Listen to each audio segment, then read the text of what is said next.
같이 기도함으로 새벽기도 시작하겠습니다. 하나님 아버지 감사합니다. 오늘도 아버지 앞에 나아갈 때에 우리의 영혼 가운데 양식을 공급하신 하나님의 말씀이 우리 가운데 들려지고 우리 가운데 믿어지고 우리를 이끌어가는 하나님의 말씀의 하루가 될 수 있도록 주님 인도하여 주옵소서. 살아계신 우리 주 예수 그리스도의 이름 받들어 기도합니다. 아멘. 오늘은 신명기 30장 1절에서 20절까지의 말씀입니다. 신명기 30장 1절에서 20절까지의 말씀입니다. 내가 내게 진술한 모든 복과 저주가 내게 임함으로 내가 내 하나님 여호와로부터 쫓겨간 모든 나라 가운데서 이 일이 마음에서 기억이 나거든. 너와 내 자손이 내 하나님 여호와께로 돌아와 내가 오늘 네게 명령한 것을 온전히 따라 마음을 다하고 뜻을 다하여 여호와의 말씀을 청종하면 내 하나님 여호와께서 마음을 돌이키시고 너를 긍휼히 여기사 포로에서 돌아오게 하시되 내 하나님 여호와께서 흩으신 그 모든 백성 중에서 너를 모으시리니 내 쫓겨간 자들이 하늘가에 있을지라도 내 하나님 여호와께서 거기서 너를 모으실 것이며 거기서부터 너를 이끄실 것이라. 내 하나님 여호와께서 너를 내 조상들이 차지한 땅으로 돌아오게 하사 내게 다시 그것을 차지하게 하실 것이며 여호와께서 또 내게 선을 행하사 너를 내 조상들보다 더 번성하게 하실 것이며 내 하나님 여호와께서 내 마음과 내 자손의 마음에 할례를 베푸사 너로 마음을 다하며 뜻을 다하여 내 하나님 여호와를 사랑하게 하사 너로 생명을 얻게 하실 것이며 내 하나님 여호와께서 내 적군과 너를 미워하고 핍박하던 자에게 이 모든 저주를 내리게 하시리니 너는 돌아와 다시 여호와의 말씀을 청종하고 내가 오늘 네게 명령하는 그 모든 명령을 행할 것이라. 내가 내 하나님 여호와의 말씀을 청종하여 율법책에 기록된 그의 명령과 규례를 지키고 내 마음을 다하며 뜻을 다하여 여호와 내 하나님께 돌아오면 내 하나님 여호와께서 내 손으로 하는 모든 일과 내 몸의 소생과 내 가축의 새끼와 내 토지 소산을 많게 하시고 내게 복을 주시되 곧 여호와께서 내 조상들을 기뻐하신 것 같이 너를 다시 기뻐하사 내게 복을 주시리라. 내가 오늘 너에게 명령한 이 명령은 내게 어려운 것도 아니요 먼 것도 아니라. 하늘에 있는 것이 아니니 네가 이르기를 누가 우리를 위하여 하늘에 올라가 그의 명령을 우리에게로 가지고 와서 우리에게 들려 행하게 하랴 할 것이 아니요 이것이 바다 밖에 있는 것이 아니니 네가 이르기를 누가 우리를 위하여 바다를 건너가서 그의 명령을 우리에게로 가지고 와서 우리에게 들려 행하게 하랴 할 것도 아니라. 오직 그 말씀이 너에게 매우 가까워서 내 입에 있으며 내 마음에 있은즉 네가 이를 행할 수 있느니라. 보라 내가 오늘 생명과 복과 사망과 화를 내 앞에 두었나니 곧 내가 오늘 너에게 명령하여 내 하나님 여호와를 사랑하고 그 모든 길로 행하며 그의 명령과 규례와 법도를 지키라 하는 것이라. 그리하면 네가 생존하며 번성할 것이요 또 내 하나님 여호와께서 내가 가서 차지할 땅에서 내게 복을 주실 것임이라. 그러나 네가 만일 마음을 돌이켜 듣지 아니하고 유혹을 받아 다른 신들에게 절하고 그를 섬기면 내가 오늘 너에게 선언하노니 너희가 반드시 망할 것이라. 너희가 요단을 건너가서 차지할 땅에서 너희의 날이 길지 못할 것이니라. 내가 오늘 하늘과 땅을 불러 너희에게 증거를 삼노라. 내가 생명과 사망과 복과 저주를 내 앞에 두었은즉 너와 내 자손이 살기 위하여 생명을 택하고 내 하나님 여호와를 사랑하고 그의 말씀을 청종하며 또 그를 의지하라. 그는 내 생명이시요 내 장수이시니 여호와께서 내 조상 아브라함과 이삭과 야곱에게 주리라고 맹세하신 땅에 네가 거주하리라. 아멘. 오늘 말씀은 이전과는 다르게 진행되죠. 바로 앞에는 우상 숭배를 하고 율법에 대해서 불순종하면 그 결말은 저주다라고 거듭해서 말씀하신 바가 있습니다. 하지만 오늘 분명히 말씀하시죠. 저주와 그 불순종에 대한 대가로 그들의 외국에 끌려가고 그들에게 징벌을 받는 것이 그것이 끝이 아니라는 거죠. 저주와 멸절로 끝나지 않겠다. 너희들은 반드시 비극으로 끝나지 않는다라는 말씀을 하나님이 다시 해주시는 거예요. 하나님이 이스라엘에 대해서 분노하시고 실망하실 수 있지만 그들을 결코 버리시지는 않습니다. 실제로 이사야 54장 7, 8절에 보면 이사야 54장 7, 8절에 내가 잠시 너희를 버렸으나 큰 긍휼로 너를 모을 것이요 내가 넘치는 진노로 내 얼굴을 내게서 잠시 가렸으나 영원한 자비로 너를 긍휼히 여기리라. 내 구속자 하나님께서 여호와께서 말씀하셨느니라. 예레미야 29장 10절도 마찬가지죠. 예레미야 29장 10절 여호와께서 이와 같이 말씀하시니라. 바벨론에서 70년이 차면 내가 너희를 돌보고 나의 선한 말을 너희에게 성취하여 너희를 이곳으로 돌아오게 하리라.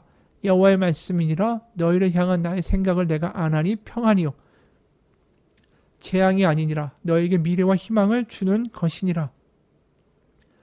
여호와의 말씀이 율법이 결코 저주나 멸절에 대한 이야기가 아니라 결국 하나님이 율법을 주신 근본적인 취지와 동기는 재앙이 아니라 그들에게 미래와 희망과 소망을 주는 것이다 라는 것이죠.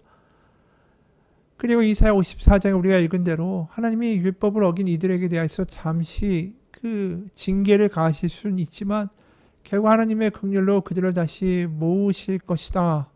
그리고 그 자비로 계속 긍휼히 여기실 것이다. 이게 일관적인 예언자들의 말씀이었어요. 그래서 오늘 보게 되면 출애굽의 이 40년의 기간이 우리가 이 모세가 이들에게 이야기할 때 결국 어떤 기간이 됩니까?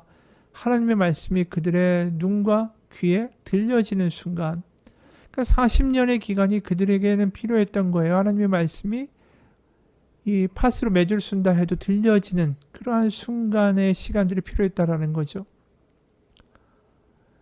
그리고 다시 이들이 가나안에 가서 또다시 하나님의 말씀이 들려지지 않을 때, 그래서 율법을 지키지 않을 때, 귀머거리가 되었을 때에 그들이 바벨론의 포로로 끌려가게 되고, 하지만 포로로 끝나는 것이 아니라 70년이 지나면 다시 돌아오게 될 것이다 라고 예레미야 우리가 읽은 29장 10절에서 또 말씀하시는 거죠. 그 40년의 기간이 이들이 귀머거리가 아니라 하나님의 말씀이 들려지는데 필요했던 시간이었고, 첫 번째 출애굽에서 그들이 바벨론에서 다시 돌아와서 가나안으로 돌아오기까지 70년의 시간이 바벨론 포로 시간이었고, 그 시간이 그들의 귀머거리에서 다시 하나님의 말씀이 들려지는 시간이었다라는 거죠. 하나님은 궁극적으로 이들이 들리지 않기 때문에 나는 저들을 저주해야 되고 멸절해야 되겠다라고 말씀하시는 게 아니에요. 하나님은 어떻게든 간에 이들이 들려지는 백성이 되고 그들의 귀가 열려지도록 하시는 것이 하나님의 열심이고 하나님의 마음이었죠. 40년 하나님이 계속해서 견디신 거 아니에요. 하나님을 모욕하고 불평하고 애굽으로 돌아가겠다 그 난리를 피는 그 40년의 시간 동안 가장 힘드신 것은 바로 하나님이셨죠. 천지를 창조하신 하나님이 그 못된 백성들에게 뭐가 아쉽다고 그렇게 40년을 절절매셔야만 했는가? 하나님의 오래 참으심이 왜 있어야 했는가? 그들의 귀가 열려서 들려지기까지 기간이 필요했다라는 거죠. 그냥 하나님이 일방적인 하나님의 영으로 로봇처럼 말을 그냥 듣고 그대로 따라가는 프로그래밍 된 존재가 아니라 자유의지로 하나님의 말씀이 들려지고 인격적으로 동의되고 하나님의 마음과 사랑과 열심이 마음에 와 닿아서 하나님이 맞습니다. 하나님이 우리를 향한 선한 뜻을 갖고 계십니다. 내 눈에 볼 때 이거 아니라고 해도 하나님은 결국 그것이 선한 것으로 우리를 인도하실 것을 믿기 때문에 하나님의 말씀이 맞습니다라고 말할 수 있는 그 인격적인 동의가 나올 수 있는 40년, 70년이 필요했다라는 것이죠. 맞습니다. 우리도 마찬가지예요. 우리의 믿음도 들려져야 우리가 살 수 있어요. 그 말은 뭐냐면 세상의 유혹과 거짓의 말들이 들려지고 하나님의 말씀이 들려지지 않는 게 아니라, 또 세상의 모욕과 저주와 비교의 말이 들리는 게 아니라, 주변의 걱정과 위협의 말이 들리는 게 아니라 하나님의 말씀이 가장 크게 들려져야지 우리가 살 수 있기 때문이죠. 하나님 우리에게 원하시는 게 그거예요. 세상의 말들, 주변의 말들, 위협의 말들, 걱정의 말들, 두려움의 말들, 유혹의 말들, 거짓의 말들이 들리는 게 아니라 내 말이 너에게 더 크게 들릴 수 없을까? C.S. 루이스가 그래서 이런 말을 했죠. 고난이란 하나님의 메가폰이다. 40년의 세월, 70년의 이들의 세월이 결국 하나님의 음성이 그 무엇보다도 쩌렁쩌렁하게 가장 크게 들리는 시간이 된 것다라는 뜻입니다. 그래서 40년을 통해서 이스라엘은 그 어떤 소리보다 하나님의 소리가 너무 크게 들리고 너무 생생하고 너무 살아있는 영혼과 골수를 쪼개는 말씀으로 들려지게 된 거죠. 그래서 첫 번째 제1의 출애굽에서 그 40년의 기간이 필요했고 70년의 기간 동안 어떤 일이 일어났습니까? 이들이 바벨론의 포로로 끌려갔죠. 그러면서 그 기간 동안에 뭘 경험하게 됩니까? 눈에 보이는 세상의 이야기들, 군사력과 파워와 강력한 권력의 이야기들, 이게 아니라 하나님의 이야기가, 하나님의 말씀이 더 크게 들리는 그러한 역사들이 그 기간 안에 일어난 거죠. 그걸 보여주는 게 다니엘서예요. 다니엘서에 보면 다니엘과 세 친구들이 포로로 끌려가게 되죠. 그래서 다니엘서 3장 14절부터 18절 보면 이런 말씀이 나옵니다. 느부갓네살이 그들에게 물어 이르되 시드락, 메삭, 아벳느고야, 너희가 내 신을 섬기지 아니하며 내가 세운 금신상에게 절하지 아니한다 하니 사실이냐? 이제라도 너희가 준비하였다가 나팔과 피리와 수금과 사명금과 양금과 생황 및 모든 악기 소리를 들을 때 내가 만든 신상 앞에 엎드려 절하면 좋거니와 너희가 만일 절하지 아니하면 즉시 너희를 맹렬히 타는 풀무불 가운데에 던져 넣을 것이니 능히 너희를 내 손에서 건져내시니 누구이겠느냐 하니 사드락과 메삭과 아벳느고가 왕에게 대답하여 이르되 느부갓네살이여 우리가 이 일에 대하여 왕에게 대답할 필요가 없나이다.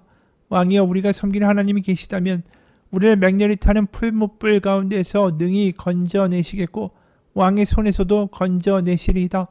그렇게 하지 아니하실지라도 왕이여 우리가 왕의 신들을 섬기지도 아니하고 왕이 세우신 금신상에게 절하지도 아니할 줄을 아옵소서. 우리가 아주 유명한 구절이고 대목이죠. 근데 여기서 보면 이 느부갓네살의 말이 얼마나 위협적이에요. 그 당시에 아주 강력한 초강대국의 제왕 아닙니까? 거기서 분명하게 이렇게 말하죠. 너희가 이 신상 앞에 절하면 너희는 살 것이고 절하지 아니하면 너희를 풀무불 안에다가 집어넣을 것이다. 그러면 너희를 나의 손에서 건져낼 신이 어디 있느냐? 이 말이 얼마나 강력하게 들리겠어요. 세상의 강력한 위협의 말이고 상식의 말이고, 그러면 그런 말이 들려지는 게 우리 일반적인 사람들의 모습이죠. 그런데 이 세 친구는 그 말이 안 들려요. 그 말이 아니라 하나님의 말씀이 더 크게 들리는 거예요. 우상을 섬기지 말고 어떠한 형상도 만들지 말고 그 하나님의 말씀이 이 느부갓네살 왕보다 더 크게 들리는 거죠. 그러니까 우리는 절하지 않겠습니다. 왕의 신들 섬기지 아니하고 절도 안 하겠습니다. 이렇게 얘기하는 거죠. 하나님의 말씀이 왕의 말보다 더 크게 들린 사람들의 모습이 이거죠. 그래서 우리가 다니엘서 보면서 뭘 느끼게 되냐면 이 사람들이 드디어 다시 하나님께 귀가 열렸구나. 전에 우상들한테 넙죽넙죽 절 잘하던 사람들이 포로로 가더니 드디어 하나님의 말씀이 들려지게 됐구나. 이 70년이 이들의 귀가 뻥 뚫려지는 시간이 되었구나. 드디어 이제 이 사람들이 70년의 시간 동안에 귀가 열리고 눈이 열리고 드디어 다시 가나안에 들어가서 하나님의 백성으로 하나님의 나라를 만들 때가 됐구나. 이 다니엘서는 그걸 이야기하는 거예요. 그런 모습이 오늘 그대로 나오죠. 다니엘서에 나와 있는 이 사람들의 변화가 앞으로 있을 것이다 라는 것을 신명기에서 미리 예언하듯이 말씀하고 있습니다. 그 1절에 3절까지의 말씀이에요.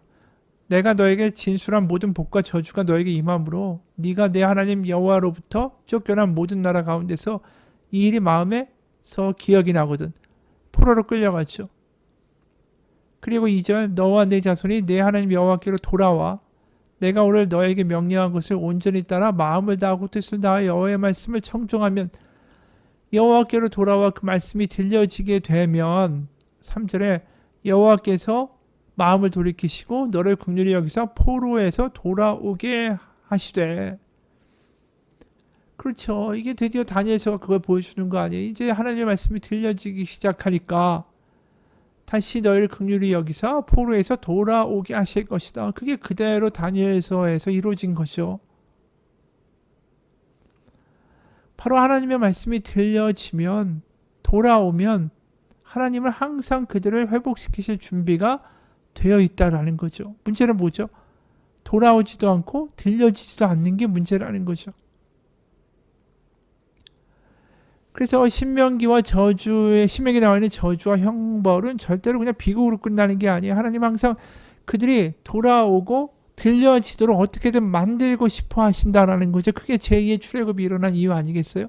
회초리를 들어서 이들이 안 들으니까 들려지도록 만드신 것이 바벨론 포로 사건이다.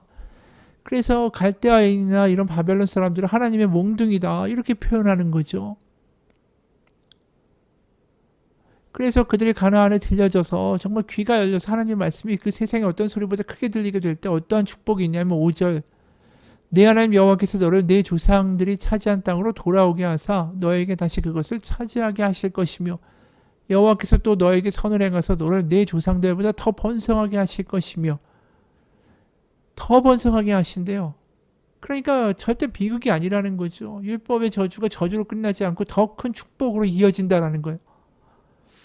그래서 6절에 내 하나님 여호와께서 내 마음과 내 자손의 마음에 할례를 베푸사 너로 마음을 다하며 뜻을 다하며 내 하나님 여호와를 사랑하게 하사 너로 생명을 얻게 하실 것이며. 그러니까 더 큰 축복이 뭐냐면 하나님이 그저 율법을 저 멀리서 너희들에게 말씀이 있다 들어라 들려져라 정도가 아니라 아예 돌아오게 되면 그래서 너희들이 바벨론 이후에 바벨론 포로 이후에 돌아오게 되면 내가 이 일까지 할 것이다라는 거죠. 너의 마음에 너의 입에 그 말씀이 떠나지 않도록 머물 수 있게 바로 마음에 할례를 베풀어 버리겠다라는 이야기까지 하시는 거예요. 이게 뭐겠어요? 예수님의 사건이죠. 돌판에 쓴 글씨가 아니라 그냥 글로 쓰여진 글씨가 아니라 마음판에 그 글씨를 새겨주고 마음에 할례를 베풀어서 그 말씀이 정말 떠나지 않고 너의 영혼과 골수를 쪼개며 자학하는 역사를 내가 일어나게 하겠다. 그래서 어떻게 하냐? 마음을 다하고 뜻을 다하여 내 하나님 여호와를 사랑하게 하사. 우리가 사랑한다는 게 아니에요. 사랑하게 만들고야 마시겠다는 하나님의 결단인 거죠. 이게 예수님의 십자가의 사건이에요. 그래서 하나님의 말씀이 우리 가운데 생생하게 들려져서 우리의 결단과 의지뿐이 아니라 하나님의 말씀이 정답이고 하나님의 말씀이 나에게 감동과 이 전율을 가져다 주고 그래서 영혼과 골수를 쪼개는 이런 일들이 하나님의 말씀의 역사가 우리 가운데 일어나게 하시겠다. 이게 우리가 경험하고 있는 일이다라는 거죠. 그러니까 이 모든 일들이 하나님이 율법을 저주와 멸절로 끝내시지 않고 더 큰 하나님의 커다란 계획 가운데 사용하고 계시다라는 것을 우리는 여기서 알게 됩니다.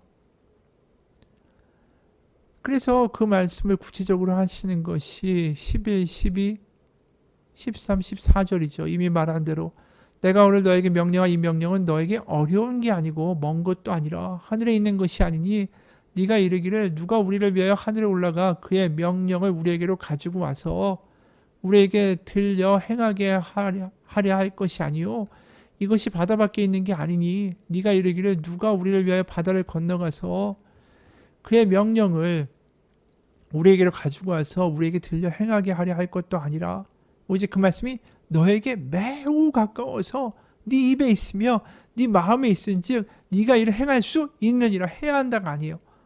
할 수 있다까지 하나님이 만드신다라는 거예요. 이게 놀라운 거죠. 드디어 말씀이 들려지고 감동이 되어서 그것을 행할 수 있는 지경까지 우리를 이끌어 가시겠다. 아까 오늘의 말씀의 율법이 그저 하나님이 너 말 안 들으면 나는 창조주고 넌 피조물이니까 벌 받을 거야 라는 식의 이야기가 아니라 우리를 어떻게든 선한 길로 인도하기 위하여 하나님이 계속해서 우리에게 호송하시는 부모의 피 끓는 마음으로 하고 계시다라는 뜻이에요. 그래서 어떻게든 들려지고 살아낼 수 있을 때까지 십자가와 성령의 역사로 우리를 이끌어 가신다. 결국 말씀이 우리 가운데 육신으로 오셔서 우리 가운데 거하신다라는 말이 결국 이 말 아니겠어요? 말씀이 우리 가운데 오셨다. 요한복음 이야기죠. 왜요? 결국 신명기 표현대로 따르면 우리가 들려지지 않으니까, 듣지 않으니까, 안 들으니까, 패망의 길로 가니까 계속 엉뚱한 이야기 가운데 흔들리고 그 길 가운데 결국 패망으로 죽음으로 그냥 그 소리에 끌려가니까 그 말씀이 우리 가운데 오셔서 결국 우리의 마음까지 들어오시는 거 아니겠어요? 그래서 사도 바울도 이 구절을 인용해서 이렇게 결론적으로 말하죠. 로마서 10장 8절 9절. 로마서 10장 8절 9절. 그러면 무엇을 말하느냐? 말씀이 내게 가까워 내 입에 있으며 내 마음에 있다 하였으니. 신명기 오는 말씀을 그대로 인용한 거예요. 그래서 곧 로마서 10장 8절 우리가 전파하는 믿음의 말씀이라. 네가 만일 내 입으로 예수를 주로 시인하며 또 하나님께서 그를 죽은 자 가운데서 살리신 것을 네 마음에 믿으며 구원을 받으리라. 하나님의 약속이 예수님을 통하여 성취되었다. 이렇게 선언하고 있는 거죠. 우리가 오늘 이 구절들을 보면서 그게 느껴져요. 하나님은 그분의 사랑의 말씀, 우리를 향한 하나님의 선한 그 말씀이 우리에게 좀 들려지기 위하여 하나님은 너무 애쓰신다라는 거죠. 율법을 보면서 신명기를 보면서 우리 하나님이 왜 이렇게 무섭게 굴어가 아니라 이게 결국 무서운 저주로 끝나지 아니하고 결국 하나님이 그 다음에 더 큰 회복을 기대하고 생각하고 계시고 결국 그 말씀이 우리 가운데 심령에 새겨져서 행할 수 있는 단계까지 만들어 가시고자 하는 하나님의 커다란 계획이 이미 신명기 가운데 쓰여져 있다라는 거예요. 그러니까 오죽하면 우리가 그 말씀이 안 들리니까 그 아들까지 죽여서 우리의 마음 가운데 그 말이 들려지도록까지 하셔야만 했는가. 하나님이 얼마나 애쓰고 계시냐라는 거예요. 지금 어린아이 같이 들리지도 않고 들어도 좀 있으면 까먹을 이 신명기 출애굽 세대들에게 하나님이 이렇게까지 길게 이야기하시잖아요. 이야기하시고 또 이야기하시고 이야기하고 또 이야기하시고 우리는 이게 왜 이렇게 자꾸만 반복되고 저주의 말은 왜 이렇게 많고 이 율법이 왜 이렇게 딱딱한 건 아니라 하나님이 그렇게까지 말씀하고 계시다라는 것이 하나님의 마음인 거죠. 네가 들리기만 하면 살 거야. 이게 아버지의 마음이에요. 오늘도 우리가 세상의 어떤 소리보다 세상의 어떠한 두려움과 위협과 거짓과 유혹의 소리보다 하나님 아버지의 음성이 말씀이 더 크게 들리는 오늘 하루가 되시길 주님의 이름으로 축원합니다. 하나님 아버지, 우리가 살아가는 이 인생 가운데 세상의 이야기와 사람들의 이야기와 두려움의 이야기들과 비교와 질투의 이야기들과 세상의 광고의 이야기들과 수많은 유튜브의 이야기들이 우리를 흔드는 것이 아니라 오직 하나님의 말씀이 우리의 영혼과 골수를 쪼개며 우리를 장악하시고 그 말씀이 우리 가운데 살아 우리가 그것을 따라 살 수 있도록 하시는 그 성령의 약속의 역사가 우리 가운데 경험되고 일어나게 하여 주옵소서. 살아계신 우리 주 예수 그리스도의 이름 받들어 기도합니다. 아멘.